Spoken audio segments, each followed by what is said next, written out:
Happy Sunday semua. Tema Voice of Pentecost hari ini adalah, apakah orang Kristen pasti berbuah?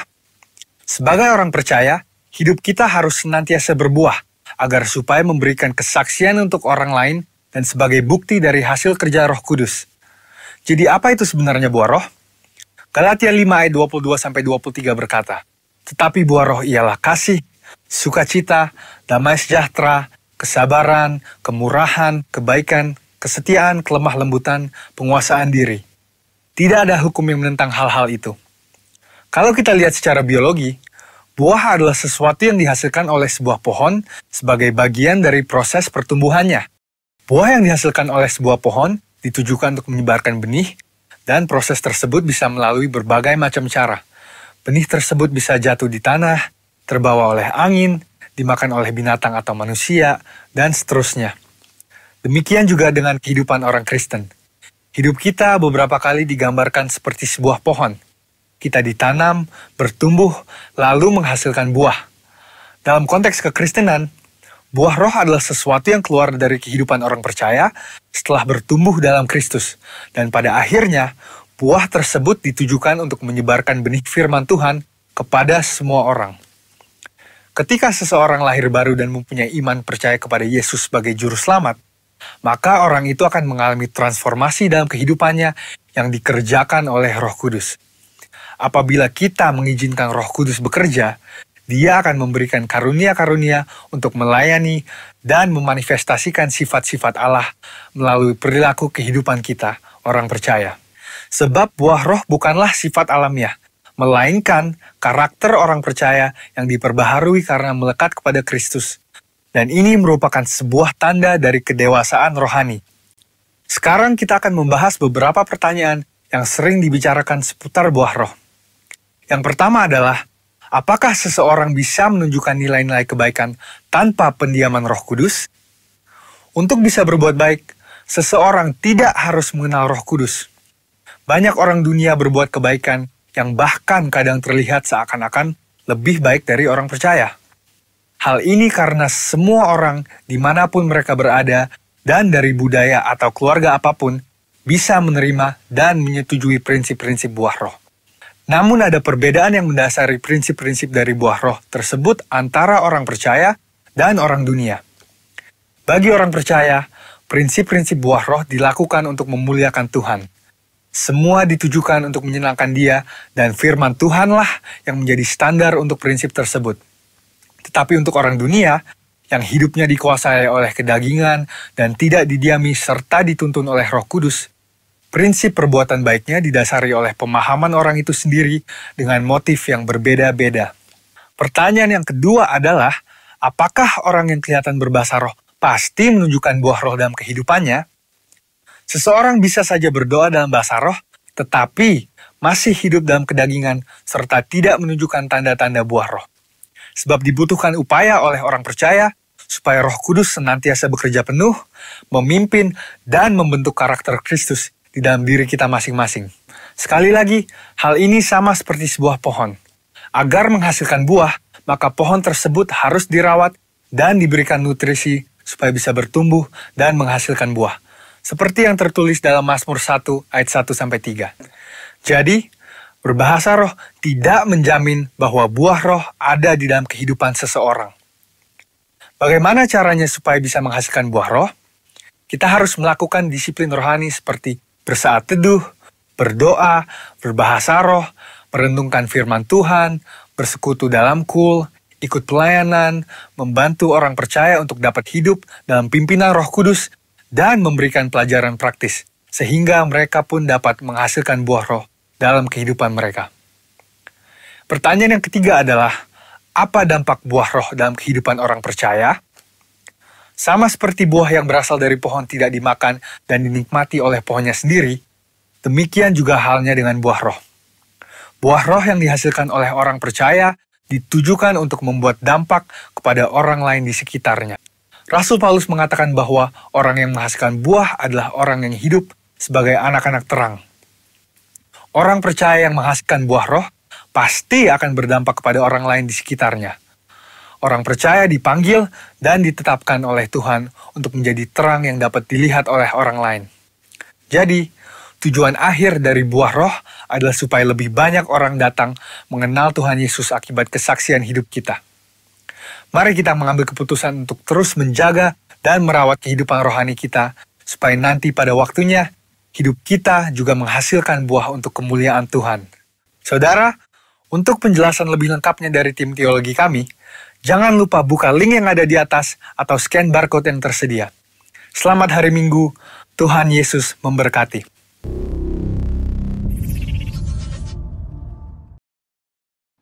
Shalom Bapak Ibu yang terkasih dalam Tuhan. Mari sama-sama kita memuji, menyembah Tuhan dengan segenap hati kita.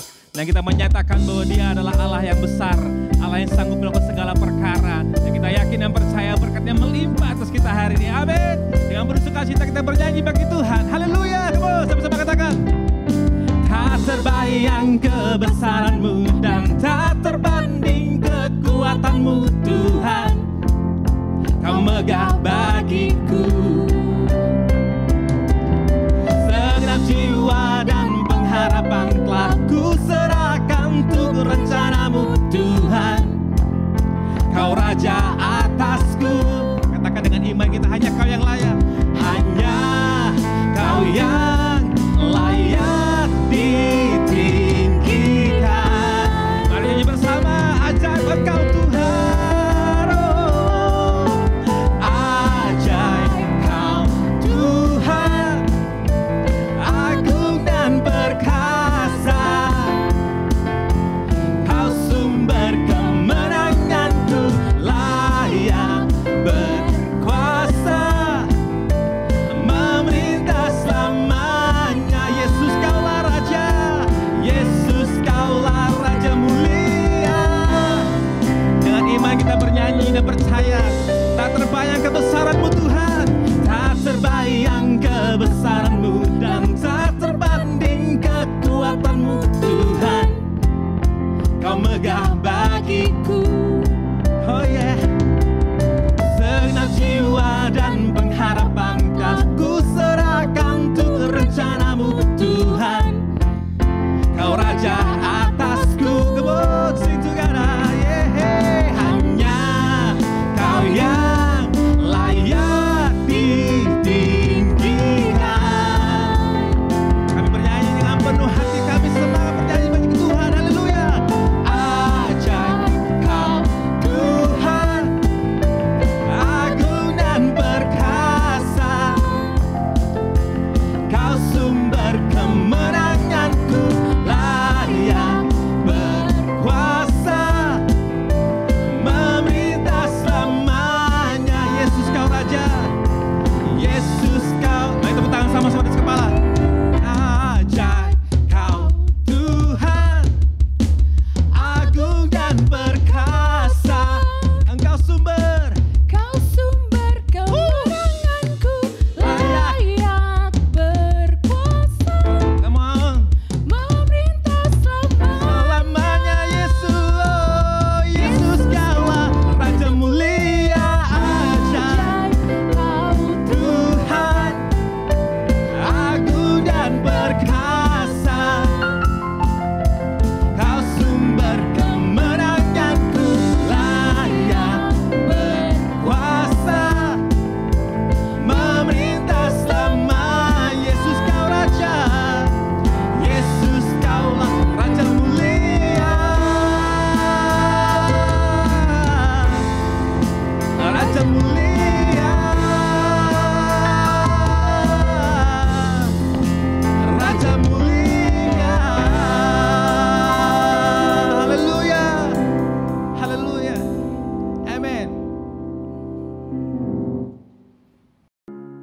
Mari bersama-sama kita deklarasikan Mazmur 91.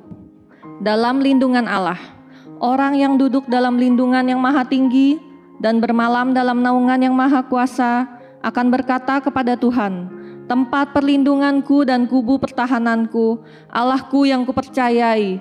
Sungguh, Dialah yang akan melepaskan engkau dari jerat penangkap burung, dari penyakit sampar yang busuk. Dengan kepaknya, Ia akan menudungi engkau. Di bawah sayapnya, engkau akan berlindung. Kesetiaannya ialah perisai dan pagar tembok. Engkau tak usah takut terhadap kedahsyatan malam, terhadap panah yang terbang di waktu siang, terhadap penyakit sampar yang berjalan di dalam gelap, terhadap penyakit menular yang mengamuk di waktu petang. Walau 1.000 orang rebah di sisimu dan 10.000 di sebelah kananmu, tetapi itu tidak akan menimpamu. Engkau hanya akan menontonnya dengan matamu sendiri dan melihat pembalasan terhadap orang-orang fasik. Sebab Tuhan ialah tempat perlindunganmu, yang Maha Tinggi telah kau buat tempat perteduhanmu. Malapetaka tidak akan menimpa kamu, dan tulah tidak akan mendekat kepada kemahmu. Sebab malaikat-malaikatnya akan diperintahkannya kepadamu untuk menjaga engkau di segala jalanmu. Mereka akan menatang engkau di atas tangannya, supaya kakimu jangan terantuk kepada batu. Singa dan ular tedung akan kau langkahi, engkau akan menginjak anak singa dan ular naga. Sungguh, hatinya melekat kepadaku, maka aku akan meluputkannya. Aku akan membentenginya, sebab ia mengenal namaku. Bila ia berseru kepadaku, aku akan menjawab. Aku akan menyertai dia dalam kesesakan. Aku akan meluputkannya dan memuliakannya. Dengan panjang umur, akan kukenyangkan dia, dan akan kuperlihatkan kepadanya keselamatan daripadaku.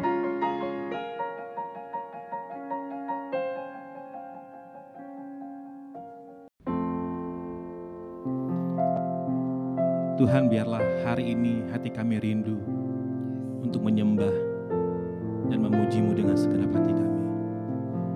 Apapun yang terjadi hari-hari ini Tuhan, kami mau berkata, akulah milik-Mu, akulah putra-Mu, akulah kepunyaan-Mu Tuhan.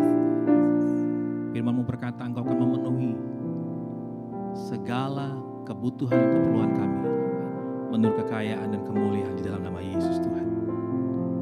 Dan hari ini kami mau bernyanyi sama Tuhan, mau memuji menyembah Tuhan. Mari kita buka hati hari ini, menyanyikan pujian ini dengan segenap hati kita, menyatakan kerinduan kita dengan Tuhan. Terima kasih Tuhan, dalam nama Yesus kami berdoa dan bersyukur. Haleluya. Tuhan, ku rindu menyatakan padamu Kaulah segalanya dalam hidupku.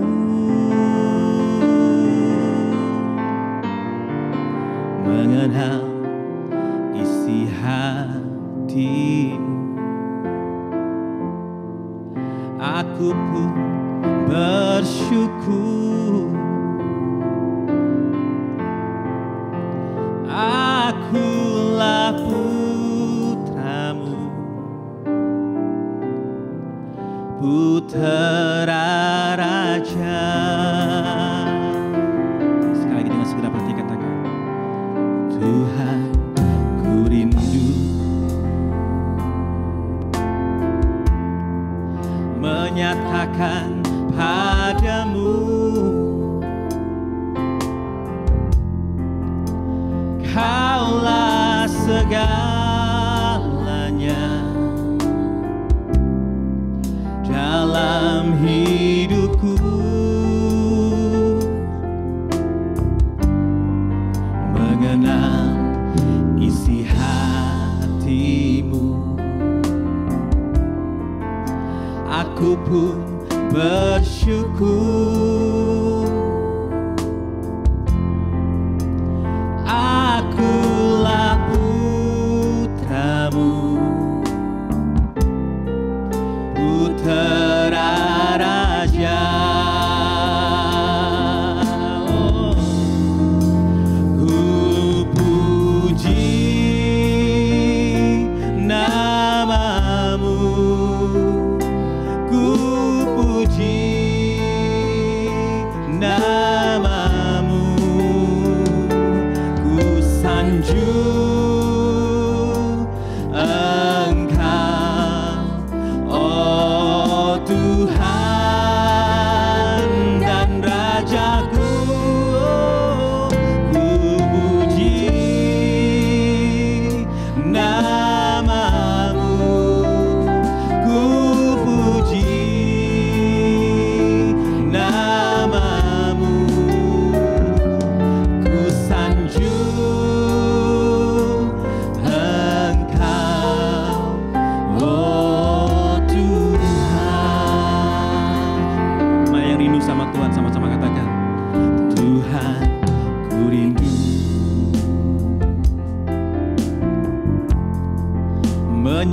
akan padamu.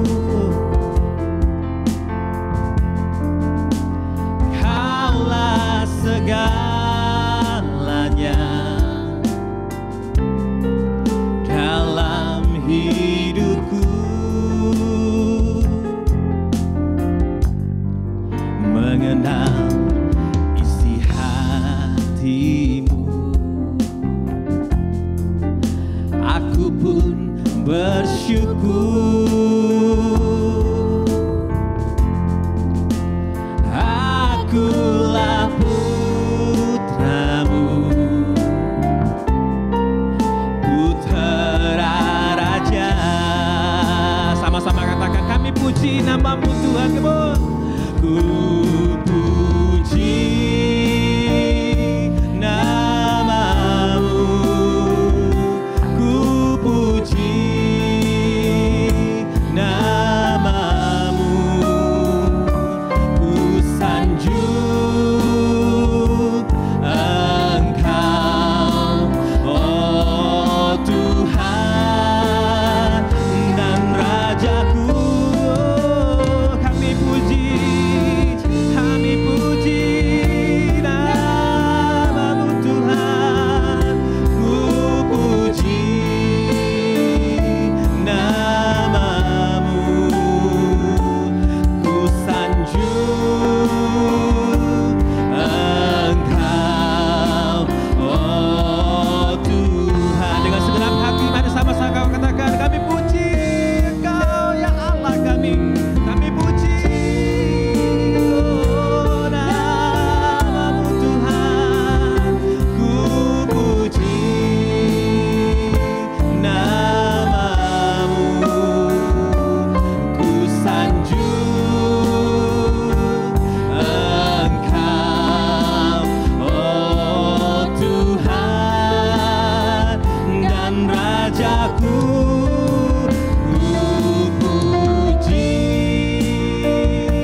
namamu, ku puji namamu, ku sanjung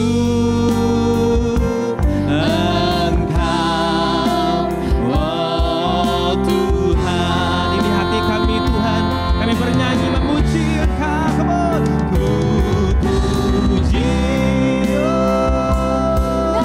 namamu Yesus Tuhan. Ku puji namamu, ku sanjung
kami agungkan Engkau.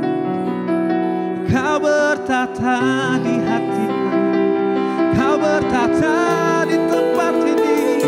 Engkau hadir, Engkau nyata, Engkau ada di setiap hati kami, menjamah kami, memulihkan kami, memberikan kami kelegaan Tuhan. Terima kasih Yesus, terima kasih Tuhan.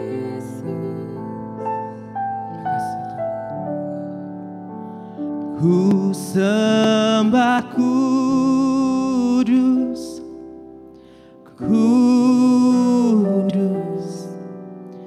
kuduslah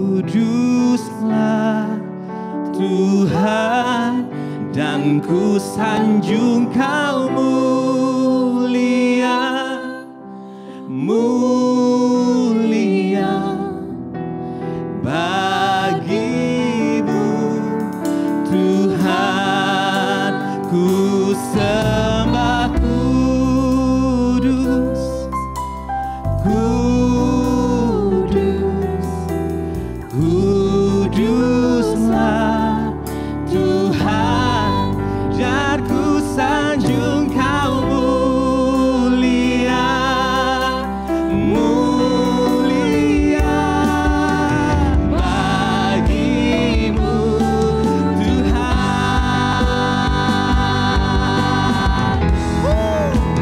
Ku sembah kudus, kudus, kuduslah Tuhan, dan ku sanjung Kau mulia, mulia bagi. Sekali lagi dengan segenap hatimu katakan, kami sembah. Ku sembah kudus, kudus, kuduslah Tuhan, dan ku sanjung Kau mulia, mulia bagimu Tuhan, bagimu Yesus Tuhan, bagimu Tuhan, bagimu Tuhan.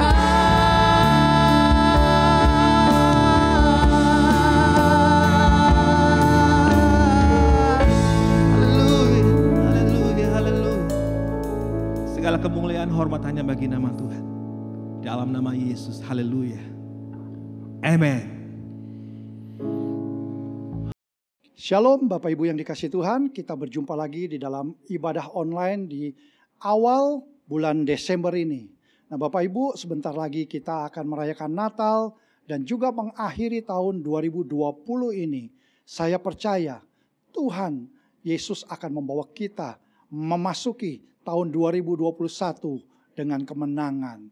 Nah Bapak Ibu yang saya kasihi, sebelum kita mendengarkan firman Tuhan, mari kita berdoa bersama-sama. Kami mengucapkan syukur Tuhan, kalau pada hari ini kami bisa mendengarkan sebagian daripada kebenaran firman-Mu. Tuhan, urapi setiap kami, urapi anak-anak-Mu dimanapun mereka berada, dan kami duduk diam di bawah kaki-Mu. Sampaikan apa yang menjadi isi hati-Mu. Terima kasih Bapa, dalam nama Tuhan Yesus kami berdoa dan mengucap syukur. Amin. Nah pada hari ini kita akan mendengarkan firman Tuhan dari Matius 14 ayatnya yang ke-22 sampai ke-33.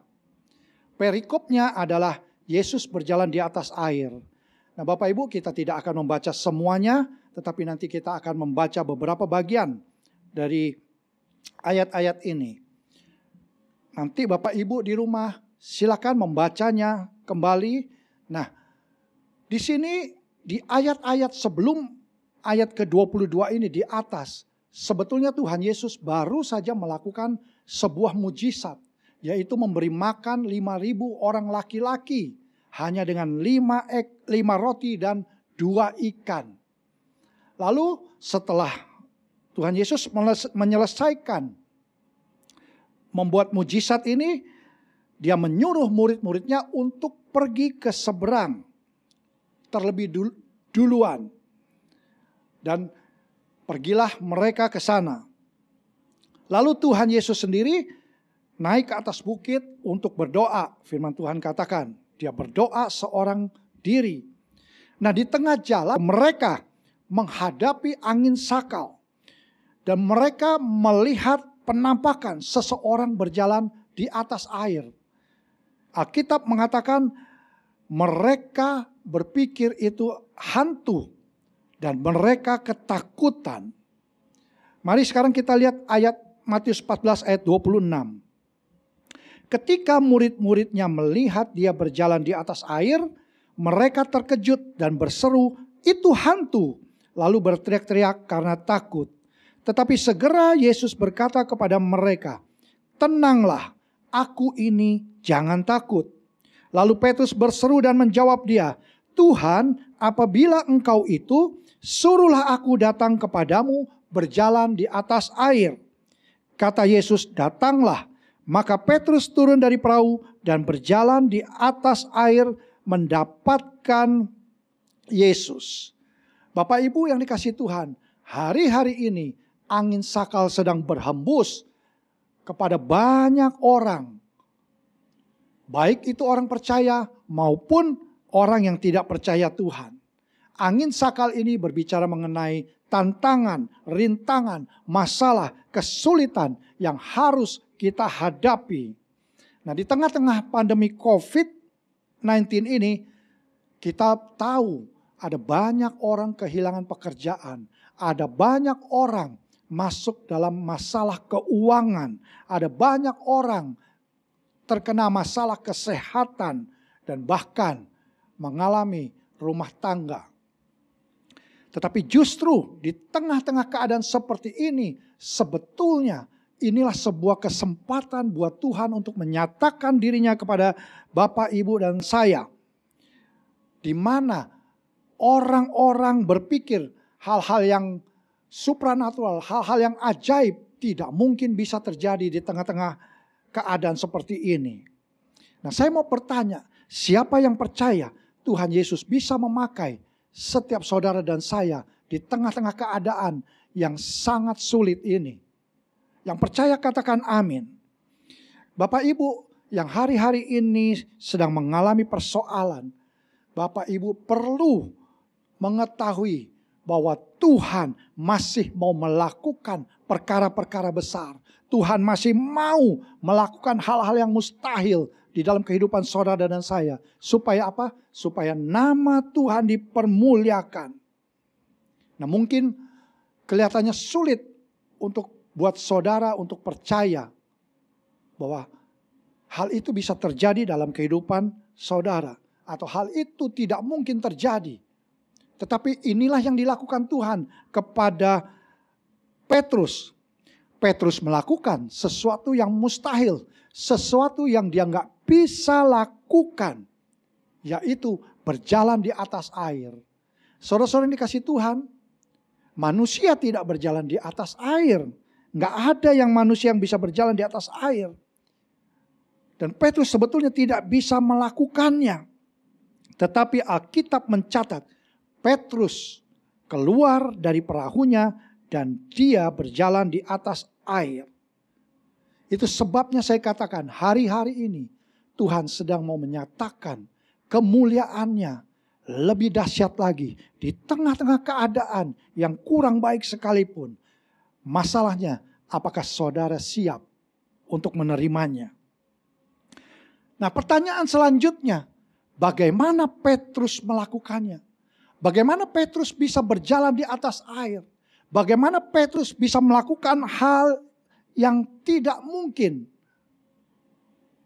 Ini yang menjadi pertanyaan. Apa sih yang dilakukan oleh Petrus sehingga dia mendapatkan kapasitas dan kemampuan khusus untuk bisa berjalan di atas air? Apa rahasianya untuk saudara dan saya berjalan di atas kemustahilan.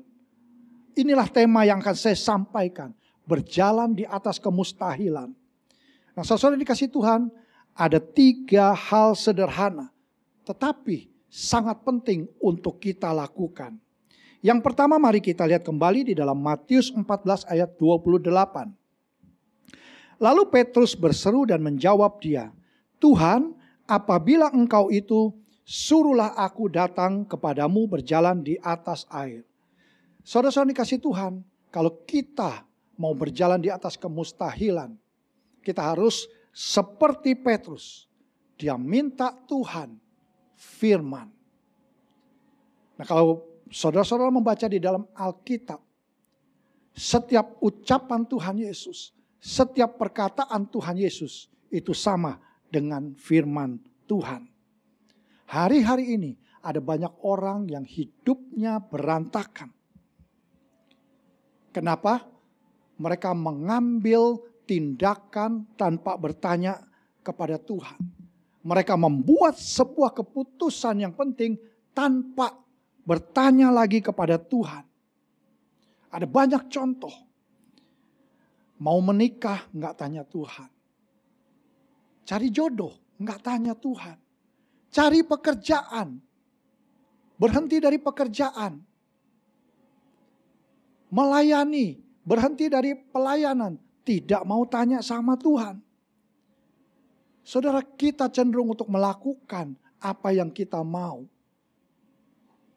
Istilahnya seenak gue.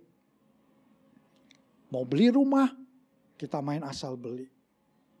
Tanpa tanya sama Tuhan.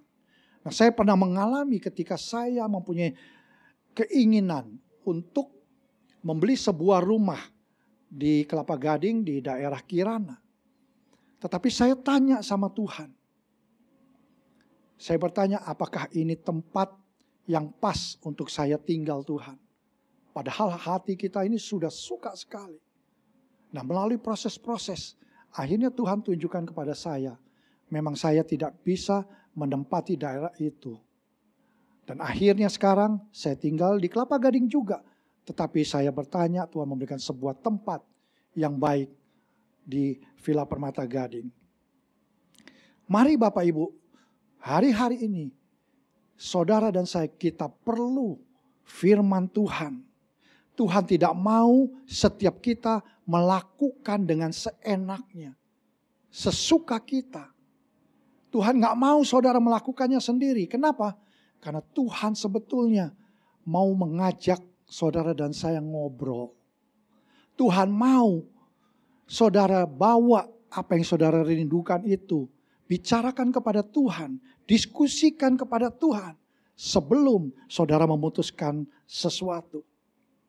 Banyak orang melakukan atau membuat keputusan yang penting tanpa tanya kepada Tuhan. Dan akhirnya apa? Ujung-ujungnya mereka menyalahkan Tuhan. Saudara dikasih Tuhan, Tuhan itu tidak pernah akan melakukan sesuatu yang bisa membuat saudara dan saya masuk dalam sebuah situasi yang rumit. Dalam sebuah situasi yang buruk. Bahkan dalam sebuah situasi di mana kita harus bergantung kepada orang lain. No. Tuhan tidak mau membawa kita ke sana. Tapi masalahnya kita sendiri yang sering membawa diri kita ke sana. Untuk itu, saudara harus berbicara kepada Tuhan. Siapa yang percaya? Tuhan masih bisa berbicara hari-hari ini kepada setiap kita. Masalahnya bukan Tuhan tidak berbicara. Masalahnya kita tidak mau mendengarkan apa yang Tuhan katakan. Nah, ini penting untuk saudara simak. Kunci keberhasilan dalam hidup saudara, dalam hidup saya, itu bergantung kepada ketika kita bertanya kepada Tuhan sebelum kita bertindak. Ini adalah sebuah kunci keberhasilan. Dan saya mengingat inilah yang dilakukan oleh Daud, seorang hamba yang berkenan di hati Tuhan. Daud selalu bertanya kepada Tuhan, bahkan ketika dia sedang dirudung masalah, ketika dia sedang dalam sebuah rintangan. Alkitab banyak menceritakan tentang Raja Daud ini yang selalu bertanya kepada Tuhan. Nah, contohnya di dalam 1 Samuel 30 diceritakan bagaimana hati Daud begitu sedih ketika dia sampai ke kota Ziklag dan ternyata dia melihat kota itu sudah dibakar oleh orang Amalek. Dibakar habis, Alkitab katakan. Lalu nggak sampai di sana saja. Mereka semua menawan istri mereka serta anak-anak mereka dibawa pergi. Baik yang laki-laki maupun yang perempuan. Dan Alkitab mencatat Daud sangat terjepit karena rakyat yang juga merasakan tragedi ini, mereka melimpahkannya kepada Daud. Mereka hendak melempari Daud dengan batu. Tetapi mari kita belajar yang Daud lakukan. Di dalam 1 Samuel 30 ayat 8 dikatakan demikian. Kemudian bertanyalah Daud kepada Tuhan. Katanya, haruskah aku mengejar gerombolan itu? Atau dapatkah mereka kususul? Dan Tuhan Yesus berfirman kepadanya, kejarlah sebab sesungguhnya engkau dapat menyusul mereka dan melepaskan mereka dari tawanan. Saudara lihat, di tengah-tengah keadaan yang begitu terjepit, Daud datang kepada Tuhan dan bertanya. Dan luar biasanya, Tuhan berfirman atau Tuhan menjawab Daud. Padahal saudara, kalau dipikir-pikir bisa saja Daud datang kepada Tuhan. Dan dia berkata, Tuhan, aku mau mengejar gerombolan orang Amalek ini. Sertai aku Tuhan. Berkati rencanaku ini Tuhan. Bisakah Daud melakukan itu? Dan sebetulnya di dalam kehidupan kekristenan kita, bukankah kita sering melakukan hal ini? Tetapi Daud tidak melakukan hal itu. Daud justru bertanya kepada Tuhan. Dan ketika Tuhan menjawab, Daud baru bertindak. Bukan bertindak, baru bertanya. Ini adalah sebuah pemahaman yang penting bagaimana Tuhan bekerja dalam hidup saudara dan saya. Nah, kembali ke Petrus. Petrus ini mengerti pentingnya dia tanya sama Tuhan untuk sebuah arahan di tengah-tengah keadaan di laut, di tengah-tengah ketakutannya. Oleh sebab itu, pastikan saudara-saudara yang dikasihi Tuhan, sebelum saudara membuat keputusan apapun, mulai hari ini, mari tanya dulu kepada Tuhan. Minta tuntunan, minta arahan Tuhan. Sampai Tuhan berbicara dengan jelas, baru saudara melangkah. Saya percaya ketika kita melakukan hal ini, Tuhan akan menyertai kita. Dan Tuhan yang kita sembah adalah Tuhan yang hidup. Dia pasti menjawab doa saudara dan saya. Dia pasti akan memberikan arahan kepada saudara. Ingat, Tuhan masih berbicara sampai hari ini. Setiap saudara dan saya, hari-hari ini kita membutuhkan firman Tuhan dalam hidup kita. Mazmur 119 ayat 105 berkata demikian. Firman-Mu itu pelita bagi kakiku dan terang bagi jalanku. Satu firman saja. Cukup satu firman yang Tuhan ucapkan kepada saudara. Pasti akan membawa perubahan dalam kehidupan saudara. Seperti yang dialami oleh Simon Petrus di dalam Lukas 5. Saudara, Alkitab menceritakan di sana Simon ini sudah semalam-malaman bersama dengan rekan-rekannya mencari ikan, tapi mereka enggak dapat. Mungkin mereka sudah capek, sudah ngantuk, Yang pastinya bete karena nggak dapat ikan, sudah semalam-malaman. Sampai mungkin juga frustrasi. Tiba-tiba disuruh sama Tuhan Yesus untuk bertolak ke tempat yang lebih dalam. Lukas 5 ayat 4 berkata demikian. Setelah selesai berbicara, Tuhan Yesus berkata kepada Simon, bertolaklah ke tempat yang dalam dan tebarkanlah jalamu untuk menangkap ikan. Ayat 5, Simon menjawab, Guru, telah sepanjang malam kami bekerja keras dan kami tidak menangkap apa-apa. Tetapi karena Engkau menyuruhnya, aku akan menebarkan jala juga. Ayat 6, dan setelah mereka melakukannya, mereka menangkap sejumlah besar ikan, sehingga jala mereka mulai koyak.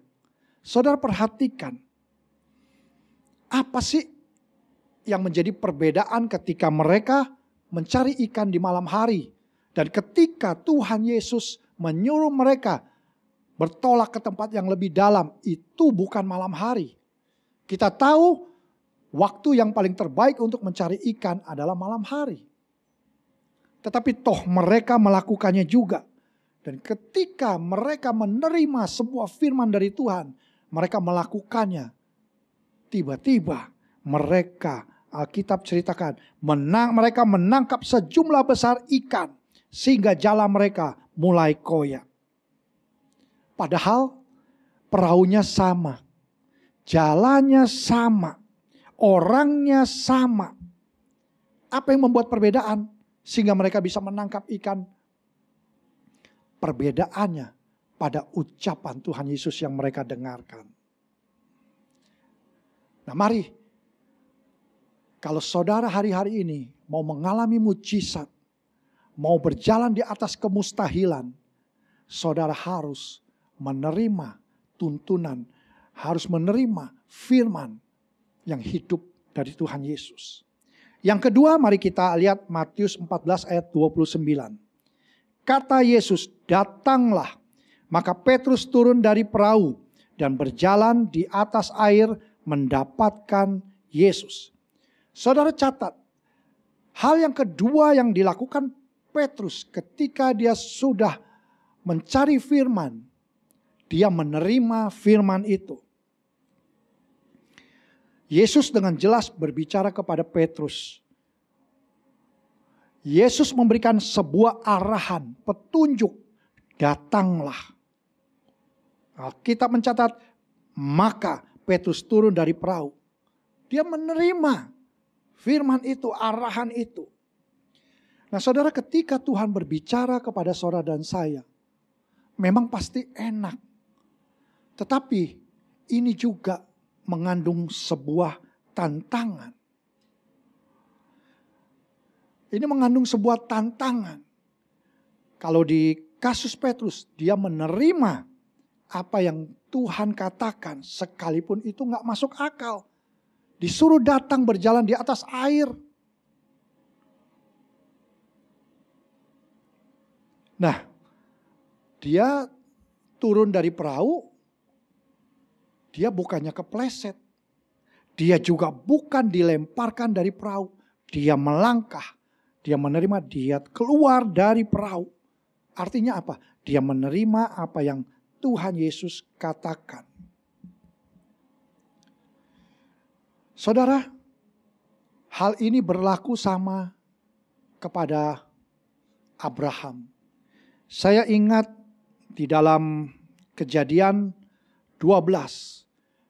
Ketika itu Abraham dipanggil Allah dan Tuhan berfirman kepada Abraham. Dia suruh Abraham pergi meninggalkan negerinya. Dia suruh Abraham meninggalkan sanak saudaranya. Dia suruh Abraham tinggalkan rumah bapaknya ke sebuah negeri yang akan ditunjukkan kepada Abraham. Pada saat itu Abraham belum tahu kemana dia harus pergi. Saudara yang dikasih Tuhan, enggak gampang. Enggak gampang. Kelihatannya kedengarannya, aduh Tuhan berbicara enak. Bayangkan Abraham ini seorang yang kaya. Hidupnya sudah mapan. Dia harus tinggalkan semua itu. Dapatkah saudara membayangkan apa yang dia rasakan? Tetapi Abraham menerima apa yang Tuhan katakan. Yang lebih lagi, Tuhan berkata demikian, aku akan membuat engkau menjadi bangsa yang besar dan memberkati engkau, serta membuat namamu masyhur, dan engkau akan menjadi berkat. Saudara, Tuhan bilang, aku akan menjadikan engkau menjadi bangsa yang besar. Pada saat itu Abraham belum memiliki keturunan. Dia masih bergumul untuk mendapatkan seorang anak. Bagaimana dia bisa menerima apa yang Tuhan sampaikan? Tetapi Abraham menerima. Nah, ini luar biasa. Kadang-kadang saudara, kalau saya pelajari, saya mengerti Tuhan itu mau membawa kita berjalan melebihi kemampuan kita. Melebihi pendidikan kita. Kadang-kadang kita nggak bisa melihat mujizat. Karena ketika kita memiliki pendidikan yang tinggi, kita nggak mau kalau mendengarkan firman Tuhan. Kalau Tuhan suruh kita nggak mau melangkah, kita lebih banyak berpikir dan berpikir. Tuhan mau melakukan lebih daripada apa yang kita bisa lakukan. Ini luar biasa. Tuhan mau membawa kita ke suatu tempat jauh, melebihi apa yang kita bisa lakukan.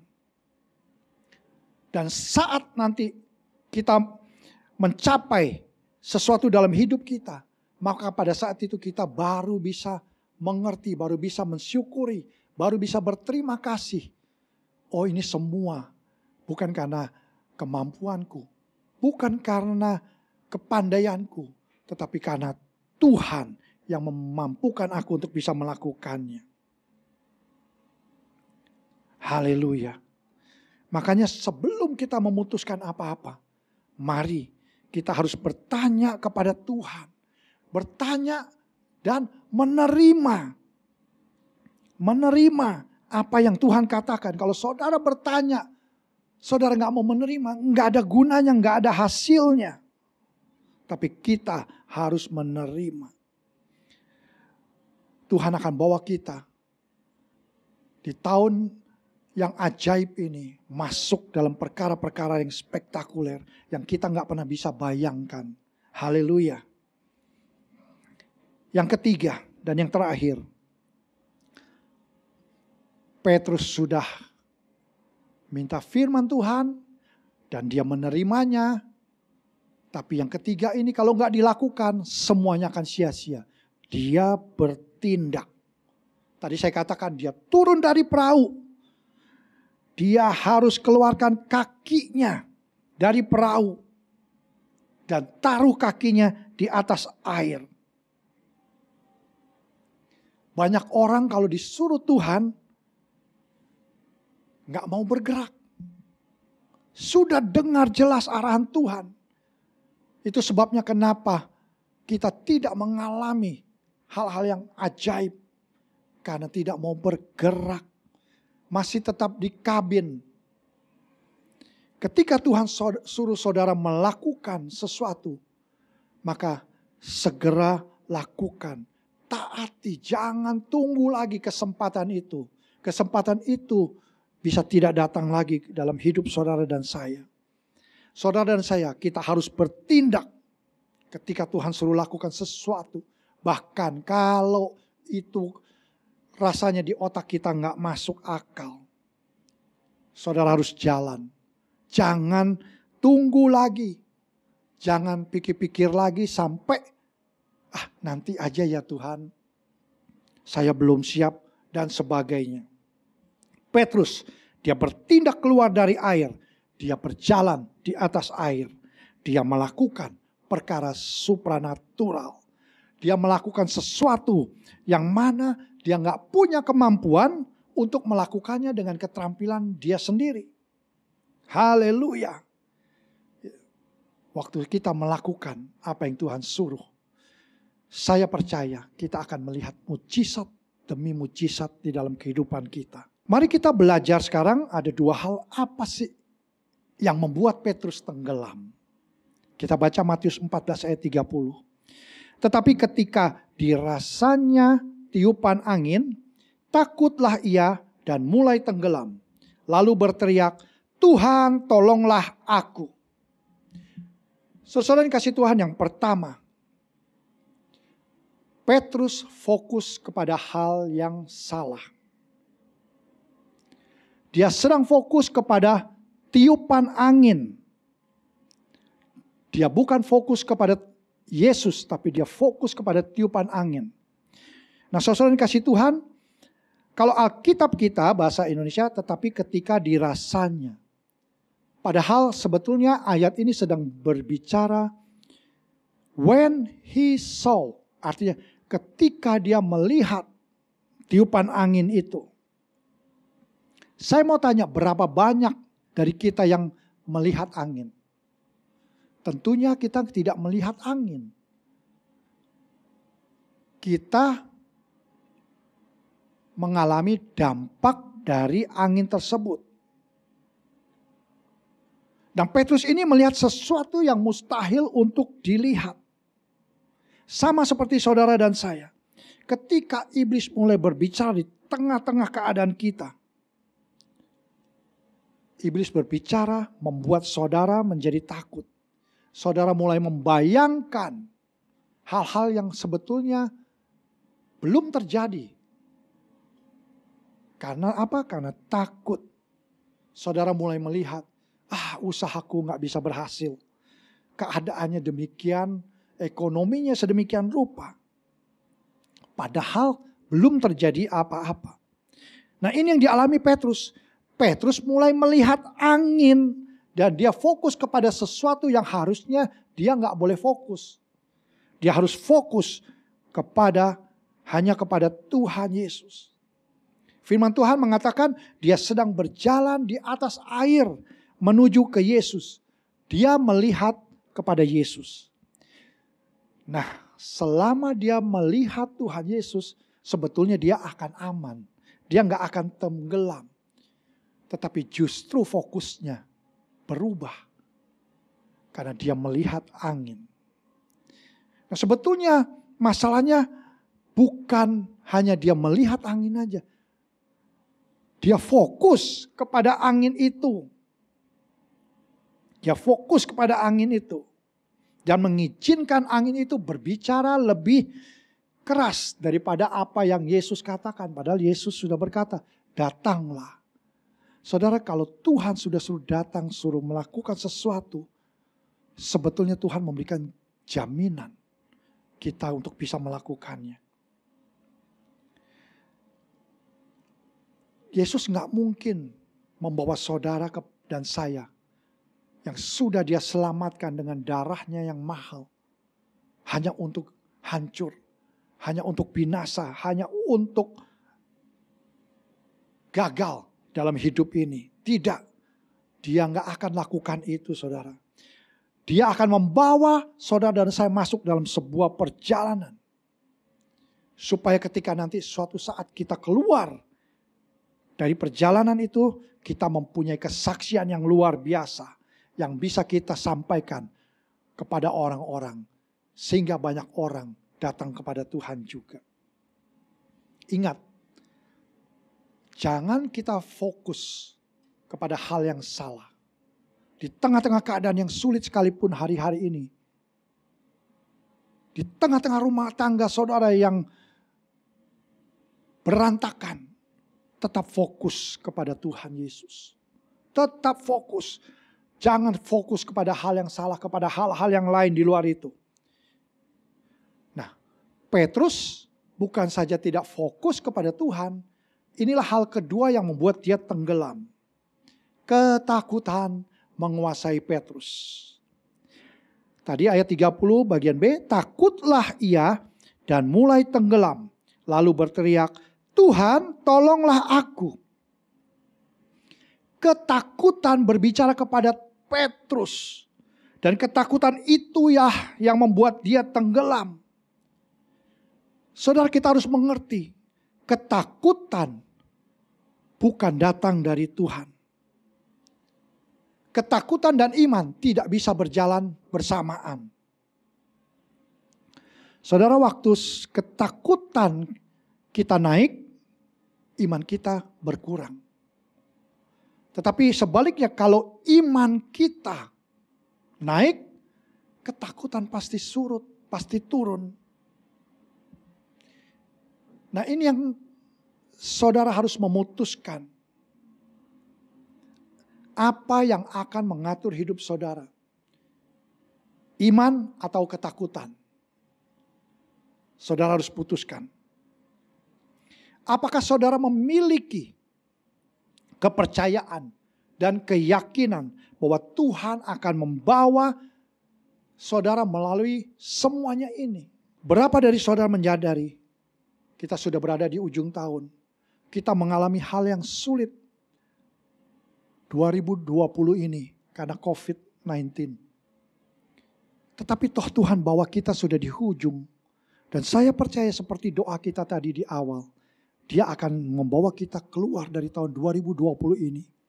Dan kita akan melihat sesuatu yang luar biasa. Waktu kita melihat, menerima firman Tuhan. Waktu kita mencari firman Tuhan, menerima dan bertindak. Maka kita akan melihat tahun 2021, kedahsyatan Tuhan, keajaiban Tuhan melanda kehidupan setiap kita. Kita harus menyadari Tuhan selalu membawa kita keluar dari hal-hal yang sulit. Kalau kita mengerti itu, harusnya saudara punya keyakinan bahwa Tuhan yang kita sembah ini, Dia tidak sekali-sekali akan meninggalkan engkau. Seperti firman Tuhan katakan dalam Ibrani 13 ayat 5. Aku sekali-kali tidak akan membiarkan engkau. Dan aku sekali-kali tidak akan meninggalkan engkau. Wow! Kalau saudara pegang ayat ini, apalagi yang harus ditakutkan? Yesus yang hidup itu sudah memberikan janjinya. Dan janjinya itu iya dan amin. Jangan pernah meragukan Tuhan. Saudara harus percaya kepada Tuhan. Sekalipun sekarang saudara berjalan di lembah kekelaman, tetap percaya akan setiap janji Tuhan. Tapi banyak orang Kristen, orang yang mengatakan dia sudah percaya kepada Tuhan, tapi pada hakikatnya masih hidup dalam ketakutan. Kalau saudara masih hidup dalam ketakutan, jangan pernah berharap saudara bisa berjalan di atas kemustahilan. Saudara berada di dalam sebuah tempat di mana Tuhan, kalau saudara hidup dalam ketakutan, Tuhan gak bisa bergerak seperti yang Dia mau. Ketakutan itu membelenggu kehidupan saudara. Saudara berada dalam masalah juga karena ketakutan saudara sendiri. Ketakutan menguasai kehidupan saudara. Pertanyaannya, apa yang harus kita lakukan ketika ketakutan itu datang dalam hidup kita? Apa yang harus kita lakukan ketika ketakutan mencengkeram kehidupan saudara? Saudara harus lakukan seperti yang Petrus lakukan. Dia berteriak dan berkata, Tuhan tolong aku. Tuhan selamatkan aku. Bahasa Inggrisnya. Saudara, menarik untuk kita simak. Di tengah keadaan yang panik, di dalam ketakutan, Simon Petrus ini cuma berkata, Tuhan tolong aku. Doanya sangat singkat. Saudara yang dikasihi Tuhan, kita harus mempunyai sebuah hubungan yang intim dengan Tuhan. Supaya kita bisa berdoa dengan doa yang singkat dan didengar oleh Tuhan. Saya nggak bisa bayangin kalau Petrus ini doanya panjang-panjang, bertele-tele. Rasanya dia pasti sudah tenggelam. Keburu tenggelam. Kadang-kadang kita sudah mendengar ada banyak kesaksian. Ada anak Tuhan naik mobil. Ketika kecelakaan, dia pun berteriak. Dia cuma bisa teriak, Tuhan tolong aku. Dan Tuhan menyelamatkan. Padahal kalau dilihat seharusnya kecelakaan itu akan membawa maut bagi orang itu. Hari-hari ini, apapun yang menjadi masalah saudara, kalau saudara punya keintiman dengan Tuhan, saudara katakan, Tuhan tolong aku. Di dalam rumah tangga saudara, Tuhan tolong aku. Keuangan saudara dalam masalah, Tuhan tolong aku. Tuhan gak kagum kepada doa-doa yang panjang. Sebab panjangnya doa dan indahnya kata-kata tidak menggerakkan hati Tuhan. Tetapi iman saudara itulah yang menggerakkan Tuhan untuk menjawab doa saudara.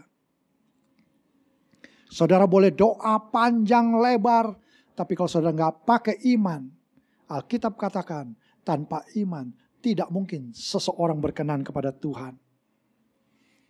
Matius 14 ayat 31. Segera Yesus mengulurkan tangannya memegang dia dan berkata,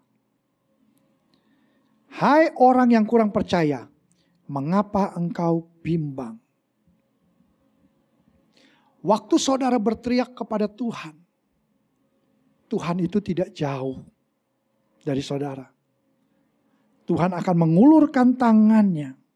Dia akan memegang saudara. Dan dia akan melepaskan saudara dari masalah saudara, dari pergumulan saudara, dari tekanan hidup yang membelenggu kehidupan saudara. Tuhan bisa menyelamatkan saudara dan semua masalah saudara. Nah, saudara yang dikasih Tuhan, kita akan masuk dalam perjamuan kudus. Karena ini minggu pertama di bulan Desember. Saya ingatkan kembali, bagaimana kita bisa berjalan dalam kemustahilan. Yang pertama, mari kita cari firman Tuhan. Kita cari tuntunan Tuhan, arahan Tuhan. Kita cari perkataan Tuhan, ucapan Tuhan. Sebab perkataan-perkataan ucapan Tuhan itu roh dan hidup. Cari.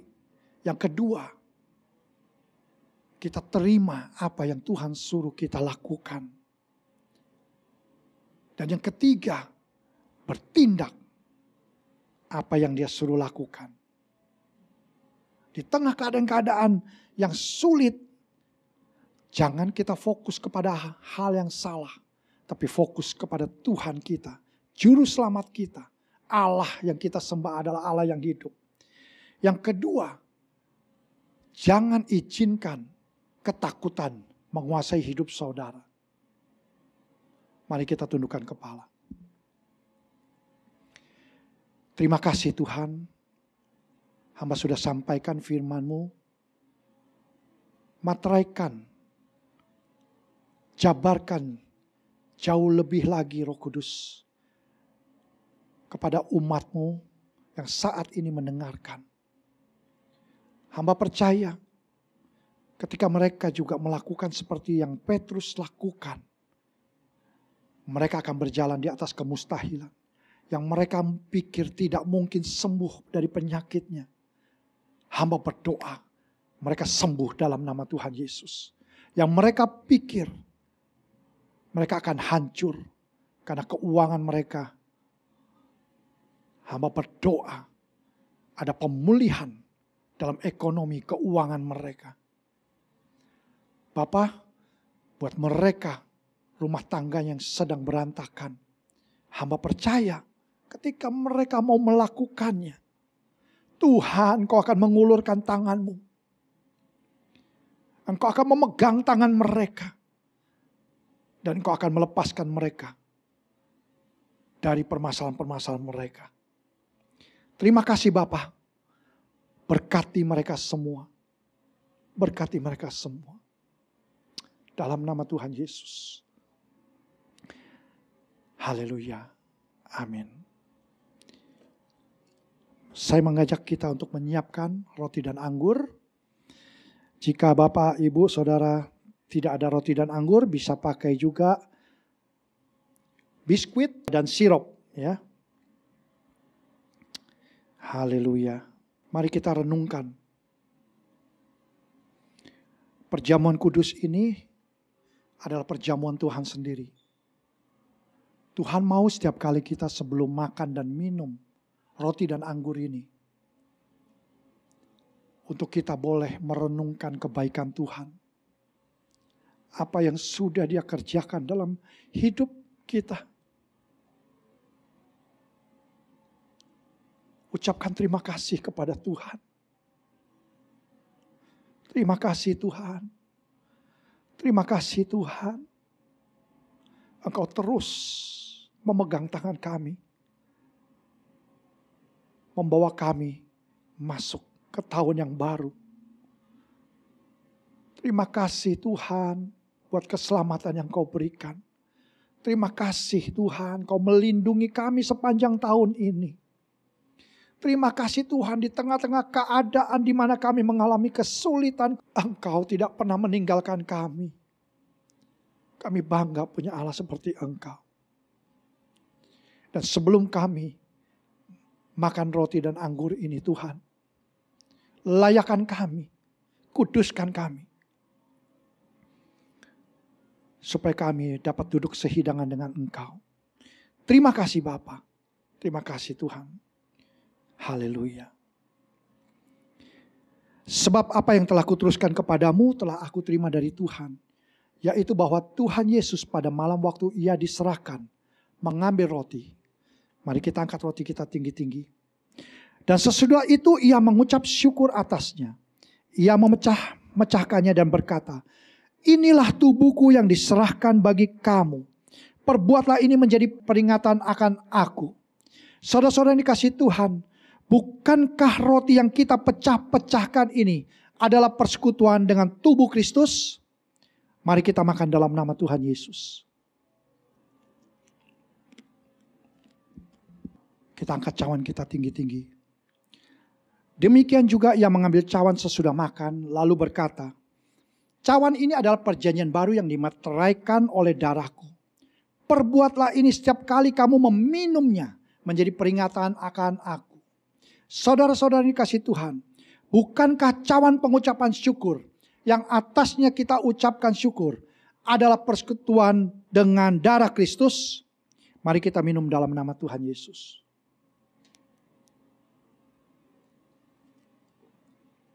Haleluya.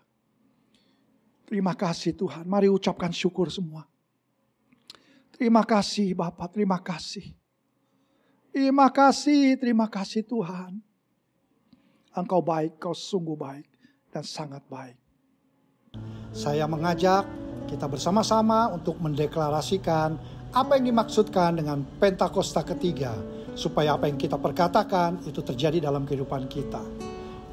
Pentakosta ketiga adalah pencurahan Roh Kudus yang dahsyat di zaman now, melebihi yang terjadi di Azusa Street. Pentakosta ketiga akan mengakibatkan penuaian jiwa yang terbesar dan yang terakhir sebelum Tuhan Yesus datang kembali. Pentakosta ketiga akan membangkitkan generasi Yeremia, yaitu anak-anak muda yang dipenuhi Roh Kudus, cinta mati-matian kepada Tuhan Yesus, tidak kompromi terhadap dosa dan akan bergerak untuk memenangkan jiwa. Pentakosta ketiga lahir di Indonesia yang bergerak ke bangsa-bangsa. Gerakan ini dari timur ke barat dan akan kembali ke Yerusalem. Pentakosta ketiga akan memberikan kuasa untuk menyelesaikan amanat agung Tuhan Yesus. Dan setelah itu Tuhan Yesus datang kembali. Saya mengajak semua yang di rumah, yang sedang menyaksikan online ini, angkat tanganmu di hadapan Tuhan. Dan terimalah damai sejahtera, sukacita, berkat yang berlimpah-limpah dari Bapa di surga melalui anaknya yang tunggal Yesus Kristus Tuhan dan persekutuan yang manis bersama dengan Roh Kudus menyertai saudara-saudara mulai hari ini sampai Maranatha, Tuhan Yesus datang untuk kedua kalinya, bahkan sampai selama-lamanya. Kita semua yang percaya bersama-sama kita katakan Amin. Tuhan Yesus memberkati Bapak Ibu sekalian.